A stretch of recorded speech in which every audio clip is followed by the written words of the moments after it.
Okay, Bossy, so I'm finna give y'all a quick little story time today, right? So I want to tell y'all about this one time.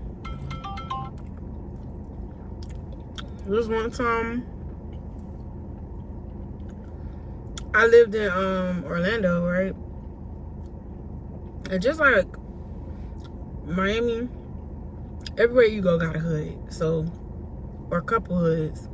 So I remember before I moved there, I did not want to move there because I thought only Mickey Mouse and the other little theme parks lived there. I'm like, why would we move to Orlando?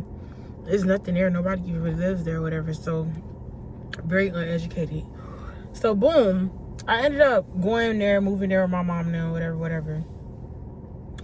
The first like week of me being there, I ended up meeting this boy named AK. His real name was Daquan. Rest in peace to him, right? So he was like in the streets. I was a church girl. I was a little bit older than him. He lied about his age. It's crazy, this story, how I found out that he lied about his age. But basically, I started talking to him or whatever. And then he used to come to church with me or whatever. So we go to the it's a pretty lady. She's very pretty. I don't know why y'all be like, just to pause my story for a second.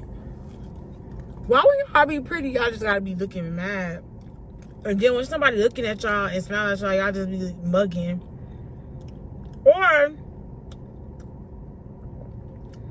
Or you just have an attitude for no reason. Like, I remember I told this girl one time, "You're pretty. I like your lashes." And she was like, "Thank you." And my first thought was like, well, damn, bitch. But I didn't even respond or react because I genuinely meant what the fuck I said. Yesterday, I was going, was it yesterday? The day before yesterday, I was going inside of, and I told myself I'd never do that again because I don't got time. But I always do that. I feel like sometimes people need to hear that they're beautiful. Sometimes women need to know, you know, it's nothing wrong with showing other girls love. Like, y'all be weird as hell out here in these streets. But, boom. I saw this girl the other day, and she was with her boyfriend. I was like, "You're so pretty." Like, cause I was trying to get out my car, she was trying to get in her car. And she was like, "Oh, excuse me, boo." Not rude, not none of that. How bitches be like, just waiting there and don't say nothing, and you don't even know they there or some weird ass shit. Or try to be slick, like, "Oh, can you close your door?" And I told her she was pretty. She was like, "Thank you." But I know that made her feel good. Her man probably tell her that all the time, but it's just like, bro, stop being weird. Y'all always be weird. There's nothing wrong with telling people that they pretty, okay? But anyways, this man a bussin'. But look, so yeah.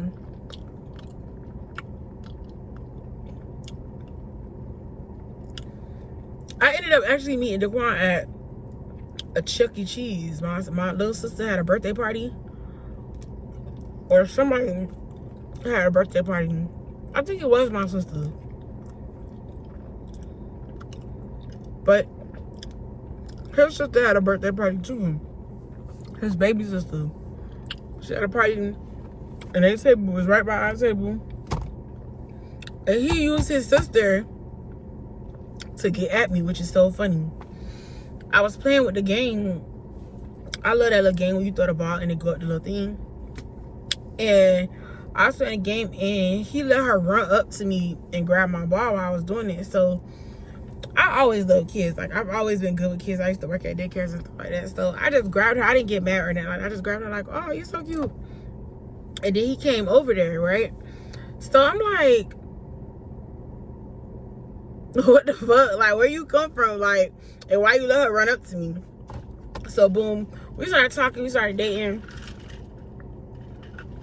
Come to find out, he was really in the streets for real, y'all. Like, really in the streets. But I didn't know, and I guess he didn't want to tell me because I was in the church and stuff. So it was always like a conflict because I always thought it was like another girl or something in that nature. But it could have been that too. I would never know. But he was doing his little thing or whatever. And the way I found out is because this is how I met one of his ops, which is crazy because this is my first time like really learning about ops for real. Like, I grew up around a certain era and a certain type of people, but my mom tried her best to keep us away from certain things. I kind of found things on my own, you feel me? Found the streets on my own. So there were certain things that I was green about because my mom didn't let me hang out all night, all day. She wasn't playing that. It wasn't until I left out on my own that I really started to experience the life in ways that I never imagined at like the age of 14. But I really left at 16 when I stayed in Orlando, which is why I'm telling y'all this story. I started running away around 14. But when I went to Georgia and she moved me to Georgia and I didn't want to be up there, and then you want to try to control this, control that. I can't do this and can't do that. Oh yeah, you got me fucked up. I'm out of here, baby. Deuces to you. Catch me on the dark side. That's how I felt, baby. Catch me on the dark side. And I had no business. Like, I'm gonna be honest with myself. I had no business putting myself out there like that, and I'm grown enough to admit that I had no business doing that, but I did it. Okay. Boom. So Daquan was doing his little thing, but this same day that I thought whatever I thought, I ended up meeting this nigga named Dex, which is crazy. And he's so fucking, like, it was so fucking weird how I met him, because come to find out, this nigga was at the fucking water park with his girlfriend, his whole girlfriend. And I'm gonna tell y'all that story too, but I probably will tell y'all, no, we're gonna add that in here because I'm gonna make this fast. I'm gonna just tell y'all my whole little experience in Orlando when I lived there. Okay, so boom. After I ended up meeting Dex at the water park, you know, we exchanged information, but I knew I had a boyfriend and I wasn't really trying to get to know nobody. I was just new to Orlando. I was trying to get to know new people. So that was really the thing. So boom. We end up, I was there with my homegirl at the time named Taquandra. Me and Taquandra was talking to homeboys, which was AK and Mickey or something like that. I think that's how you say his name. I can't really remember. But we was talking to homeboys or whatever. So I think he came to the water park. I think his cousin made it, but he didn't, and he was trying to cover for whatever his cousin was doing. So for whatever reason, I ended up going to go pull up on Daquan, and I don't know if I seen him with I don't know what really happened. I cannot really remember what happened, but I know I lost my mind, bro. Like, I went 0 to 1,000. That was my first time ever, like, being that emotional and fighting a nigga. Like, hard down fighting a nigga in the middle of the street. Like, not just in the middle of the street, all through the hood. Like, I'm chasing this, but I'm so mad. I'm so angry. I'm so mad. I'm so angry. I'm so mad. It got to the point that his other little sister ran to the house to get his mom and them. But by that time, we already walking towards, because he's trying to get home at this point. Like, I'm probably gonna have to kill this bitch, because I'm not gonna just keep letting her hit me. And then my little brother, when he did grab me, my little brother jumped in like, nah, bro, don't put your hands on her. But my brother never, this is what's so crazy.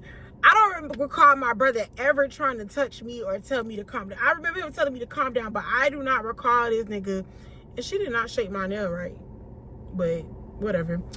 I do not recall my brother ever being what's it called, like, I don't recall him ever telling me like to calm down. I recall him telling him like, nah, bro, don't put your hands on her, which is crazy, because like I really hit him first. Like, I hit him first intentionally because he did something he wasn't supposed to do. I can't recall. It was something that I didn't like. And I know he was supposed to come to the water park for sure. He was supposed to come to the water park and he didn't come. And his cousin came, but he didn't. Something was weird about that. So boom.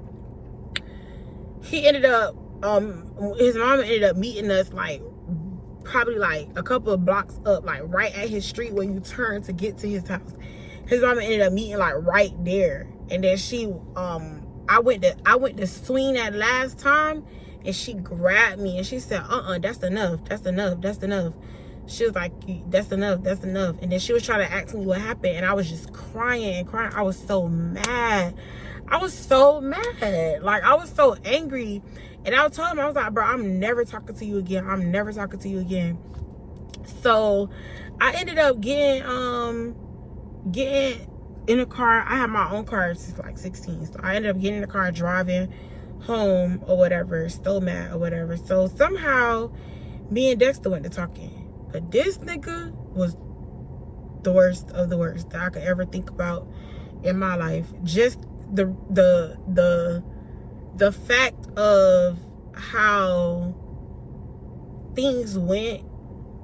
Just, I've been going to therapy, so it's been teaching me like a lot about the trauma that I endured from people and relationships and certain things like that, and just the certain things that I dealt with at such a young age, with men being so manipulative and lying and all that crazy stuff like that, is why I don't tolerate stuff now. It's why I got very savage at a very young age and didn't care about a lot of stuff, because you just wasn't gonna play with me. Like, I just always felt like that. A bitch, a nigga, none of that. Because the purpose to me telling you that, I've had 2 girls approach me about Dexter. One came to my school. They called me to the office, and to this day, I still do not know how they pulled this off, but they was able to call me to the office as though somebody needed me in the office, but the girl wanted to confront me about this nigga. And I was so thrilled. Mind you, I'm not from Orlando. I'm from Miami. So my intent is I should beat this bitch ass, because what? But in my head, I didn't even know who the fuck you was. He never even told me about you. This how I found out he had a girlfriend at the park. At the water park. I found out the whole story with the rundown, because we didn't get a chance to talk that day, but we got a chance to talk a couple months down the line, a couple weeks, probably like a week or 2 down the line, because we ended up meeting at a football game. Football games is real big, and really all over Florida, because Miami is a big thing too, but it's really big all over Florida. Like, it's really big. So high school football games, I should say. And boom, so we ended up talking, and she ended up giving me like a rundown of why she came to the school, blah blah blah blah blah. Mind y'all, the reason we didn't fight is because, first of all, we was in the office, and when I realized what the fuck was really going on, I'm like, hold on, man, y'all got me fucked up. Because first of all, I already done had too many altercations already. They already want to kick me up out this bitch. You tripping, bitch. I don't even know you. Like, I will handle you. Obviously, you don't go here, so I'm gonna find out who you is, because you confront me about a nigga, he obviously know who you is. So boom, I handle you up later. Boom, I go back to class. Boom, after I found out about like what was really going on, I was thrilled. Shorty ended up telling me, not even just class, at a game, Shorty ended up telling me, like, because, no, you're right, back to class, because I was so thrown, I was so mad. I'm calling. No, he don't, no answer. So boom, I end up calling, because first of all, I didn't have no fucking cell phone. That's what it was. I had to keep calling the house. Then I ended up trying to figure out, like, basically, like, what the fuck was really going on, how the fuck this bitch know what school I go to, how this and that, whatever. Kind of find out, one of the girls I was cool with, but we wasn't really friends. I always knew it was something about this bitch. Like, everybody in her clique I was cool with, you feel me? But it was always something about this bitch, like always. And just her energy didn't really click with mine. So kind of find out, she the one told her I went to the school. So I'm in the school pissed off, like, hold on, bro, these hoes got me fucked up. Like, mind you, they done try to jump me at this school. All type of stupid shit done happened at this goddamn school. So I'm sick of y'all ass now, bitch. I'm finna cause hell at this point. Like, I'm really finna cause hell. Like, boom. Later on down the line, I'm still talking to this dumbass nigga, because I have obviously no common sense. I'm still talking to this dumbass nigga because obviously I didn't want to. First of all, I wasn't really like a promiscuous girl. So sexually, when I became sexual with somebody, I will hold on to that because I'm not trying to be like having sex with all type of people. So boom, I fucked around and found out this nigga was sleeping with some other hoe. The hoe tell me, mind you, kind of find out this hoe just got out of jail for cutting some bitch across her face, right? So I guess that was supposed to scare me in some sense, but that didn't scare me because, bitch, I'm from Miami. I done seen this shit all my life. Fuck is you talking about, bitch? That didn't scare me. I'm just confused because why the fuck? I felt like, because the same bitch that was involved with the other shit is right here too. So I was like, okay, is she fucking him too? Because why the fuck do you keep like doing shit like this? Like, why are you having, mind you, we skip it in the bathroom. The girl see him on my binder apparently, and then be like, oh, that's Dex. Oh yeah, I just fucked him last weekend. Like, whoa, bitch, what the fuck do you mean? Now, in any situation, this is why I beat bitches up now, because I feel like I've learned it's a level of respect. And if you're that bold to confront me, you're that bold to get your ass beat. I just learned that. But this is why I live in my truth, because then I felt like, well, I'm not gonna, it wasn't even a disrespectful thing how she said it, because she was like, nah, I don't even want the nigga. Like, you can have your nigga, I just want you to know the type of nigga you got. I learned a lesson in that situation at a very young age, because like, who does nigga think he playing with? Mind you, earlier I already got into it with one girl that I didn't even know. I don't even know this girl. Like, you got too many people being able to even confront me, find me, all this stuff going on. So yeah, I got something for you. That's when I learned cheating is not for me. Cheating, I learned at a very young age, cheating is not for me. All that get back and all that, you cheat, I cheat, that's just not for me. It's just not for me, because one thing about niggas, they are a little bit different. And when they, especially if it's from one hood to another hood, and they opt, even in my city, some shit like that happened years ago with Iceberg and somebody, and one of his baby mamas, some shit, crazy shit, beefing about a bitch. Listen, that pussy is dangerous, and women are dangerous. And a lot of times, women, I just learned at a very young age, you do not keep up drama between no nigga. Just like a nigga shouldn't be in female beef and female drama, a bitch is not supposed to keep up stuff like that. Women are not supposed, you're not supposed to entertain stuff like that. If you know that niggas don't fuck with each other and don't like each other, don't do that. Cause you're gonna be the cause of somebody's death, or cause of somebody getting hurt because you want to play crazy. And that's how I learned about playing with niggas' emotions. It wasn't even that I was playing with the emotions. I'm told it wasn't even that. It was just the fact that I felt, once I realized what was going on, I felt less than a woman, because it was not, and I was very young. So at the end of the day, even though I feel like I'm winning, and I feel like, well, Daquan, he don't really be telling me the truth anyway. He be lying, then this nigga lying, so it don't matter. I could do what I want to do. No, that's so childish.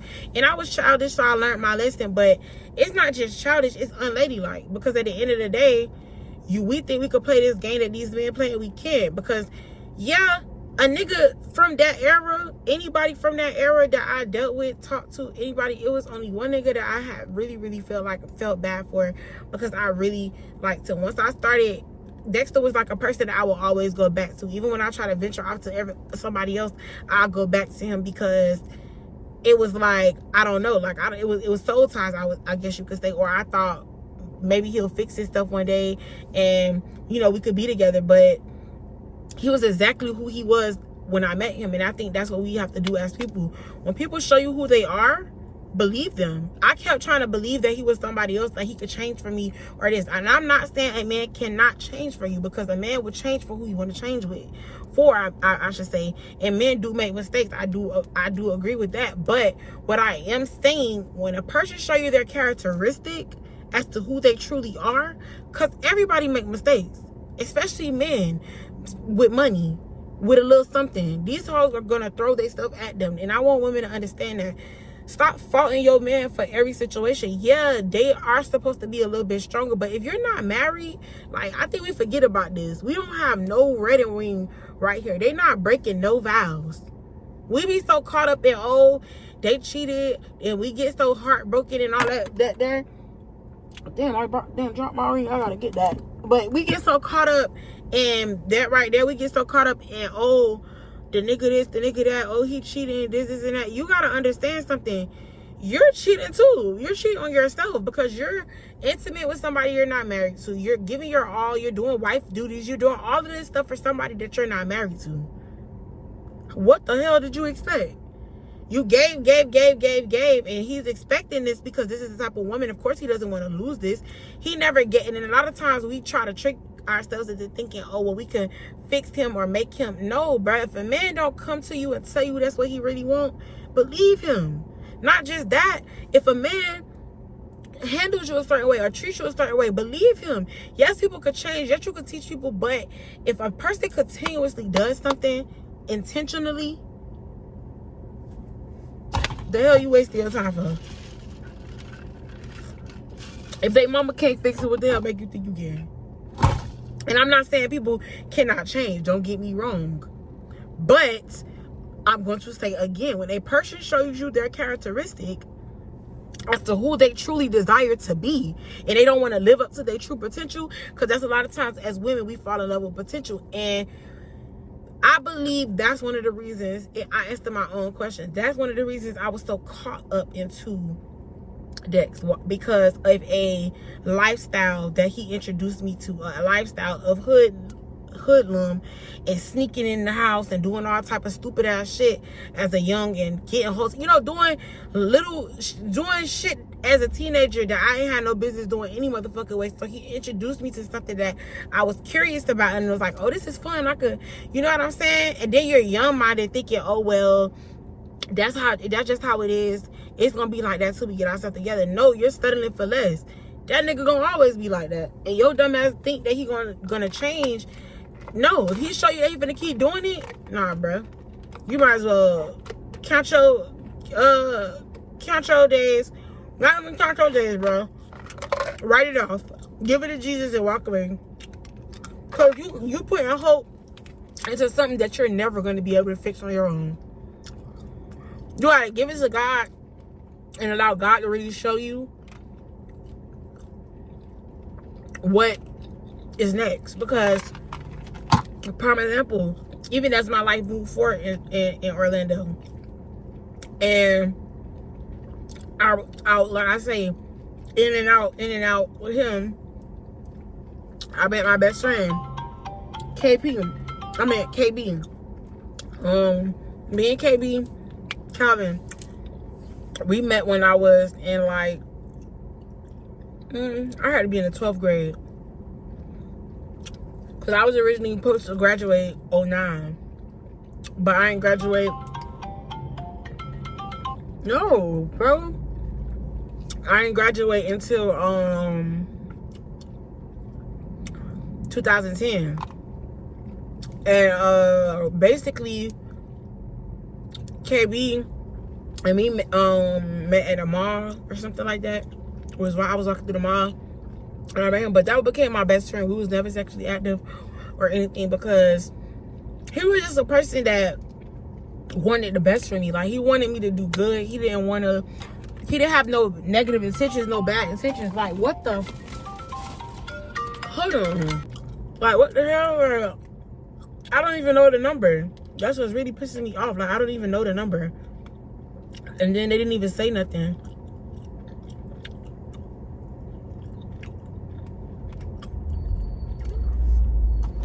But boom, me and KB, we was like literally best friends. I remember before he got killed, and this was one of the reasons that I changed my life around, because I was living so wild and reckless, very young, and running the streets and all that type of stuff I had no business in. You know what I'm saying?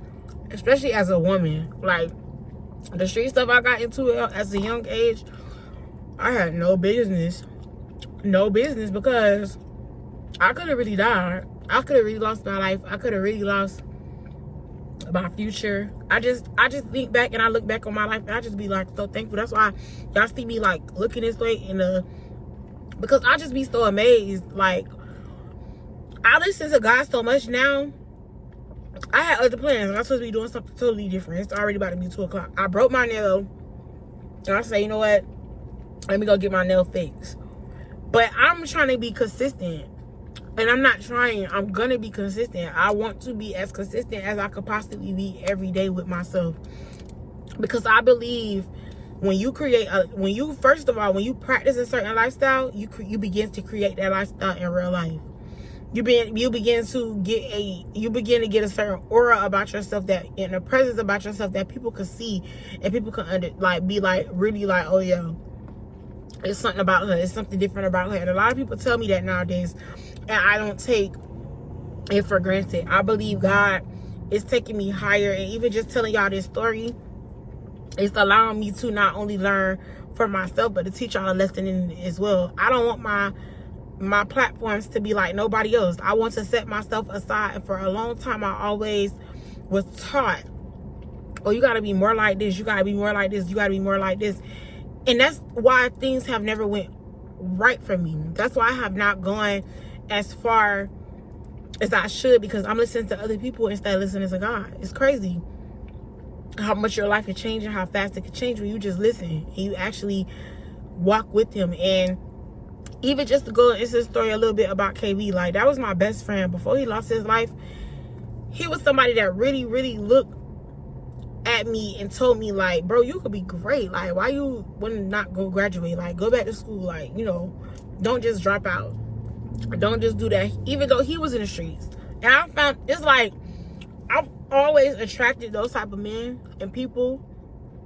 And I believe it's because of what's in me. Like, I'm not pussy from nowhere. The fuck is you talking about? I couldn't even find the right word to say. Like, real shit. Like, I'm not pussy from nowhere. Like, I feel like when you bleed, like, I bleed. So my goal is to protect myself, and not only protect myself, but hurt you before you hurt me. And that's just how I always been living. That's how I was taught to live. That's how I was taught to survive. So I live like that every day. And even if I feel like you're bigger than me, even if I feel like you may beat my ass, oh, trust and believe I'm gonna find a way to harm you way worse than you're gonna harm me, because I was taught that, bro. I was taught that, because at the end of the day, it gotta be you. It can't be me. It gotta be you. It can't be me, because I gotta not only answer to my children, but I got people that I gotta answer to. Like, well, how the hell you let that happen? And I've already been in certain situations. I can't allow nobody else to play with me. And I never got beat up. My mama did probably the only person that beat me up before. Or a man. But as far as females, hell no. Tell them to come to the front of the congregation if they have, and we could discuss this privately. No, we can't, because I'm changing my life. Baby, think what you want. I don't give a damn. But anyways, yeah. Heavy was one of those people that was really, really a light in my life. And his death will always be very touching to me because of how he passed away. And that's what made me get out of the streets for real, because when I found out how he died and what his lifestyle really was, and I'm just like, what? You were so busy trying to keep me? But why would you feel like you did? Okay. I realized my purpose, not just my purpose, I realized my potential. I realized that he held me on a higher pedestal, and that made me want to do better for myself. So it was easier to walk away from certain things and certain people and certain stuff, because I realized I wanted better for myself. I realized that I was going places that some people wasn't, and I was holding on to friends and a nigga that really, you feel me, that I really didn't even love for real. I just loved the lifestyle, and the name of who he was, and the name he had at the time. And it was really trash, to be honest, when I really think about it and I think back on it, because that name ain't get your ass shit anyway. So the fuck was I holding on to? Yeah, clearly, dear life. That I still had to go back to Jesus again. So let that be a lesson to y'all, bro. Like, if something is not working out for you, not just not working out for you, but if something don't sit well with your spirit, or something is dragging you in the wrong direction. And that's why I'm about to start a podcast, and it's gonna be I'm not even gonna say out of name, but I'm gonna start a podcast, and I just want to share my story, and not just my story, but teach girls, bro. Ain't nothing out in these streets, bro. I've been out here for a long time, and I changed my life around, and I learned so much in the process of going through everything that I went through. Every situation I went through, I learned. Every situation I went through, I grew. Every situation I went through, I survived. And I learned that I'm tired of living in survival mode. Because one thing about us as survivors and hustlers, we're consistently hustling, we consistently surviving. We're never truly living. Even no matter how many trips we take, no how many none of that. When you don't have a true relationship with God and you don't put God in front of you, it don't matter how much money you got, no matter how much nothing you're not, you're never gonna really live up to your full potential. And the reason I say that is because I'm learning. I've had my businesses over 4 years, 5 years now. I've had my music career over about 4 or 5 years now. I have had relationships fail. I've been in situations that I know that I could have prevented if I was trusting God, but because I was chasing fast money and allowing myself to be naive and allowing myself to believe lies and broken promises, the life I live, I didn't choose to live it, but I chose to live it because I made certain choices that I could have not made. I wouldn't have went down those lanes. So I just want to tell y'all, because I've been talking to y'all for quite some time. Even though my stories seem fun or something to laugh at, you can laugh now, but I promise you'll cry later. Because I remember back then, people used to be like, oh, you're crazy. I always kept my nails done. I always try to keep my hair done. I always was independent. I always kept money. Like, I always was independent to get something done for myself. And I remember people used to always tell me, like, the people that I was surrounded by, oh, you got these crazy dreams and da-da-da-da. But I would meet people, and they would speak life into me. I would meet people, and they would tell me I didn't belong out there in the streets. I would meet people, and they would tell me, like, I remember this last shooting that went down right before I called my mom and said, oh, yeah, I got to come back home, because I was still in the city, first of all, where I did not know anybody. I created all of these friends and all of these people and this whole lifestyle that I adapted to because I missed where I was from, and I wanted to go back to where I was from. And this felt more like home. This felt more like what I'm used to, when really my mom was just trying to give us a better life. And I didn't look at it like that. I felt like she was trying to ruin my life. So that's why I say I made certain choices to go down certain lanes. And even though me and my mom didn't get along, she wasn't trying to hurt me. She probably was annoying, but she was really trying to give me do what's best for me, help me go down, choose a better path so that I can have a better life. You know what I'm saying? So I just want y'all to understand, when people show y'all who they really is, believe them. Stop going down the same direction with other people, and when those people are not going where you're going, it's okay to let them go. It's okay to remove yourself. It's okay to, you know what I'm saying, grow without them and love them from a distance. You don't gotta hate them. You don't gotta be for them. Just love them from a distance. You know what I'm saying? Love them from a distance. But I gotta really get to it.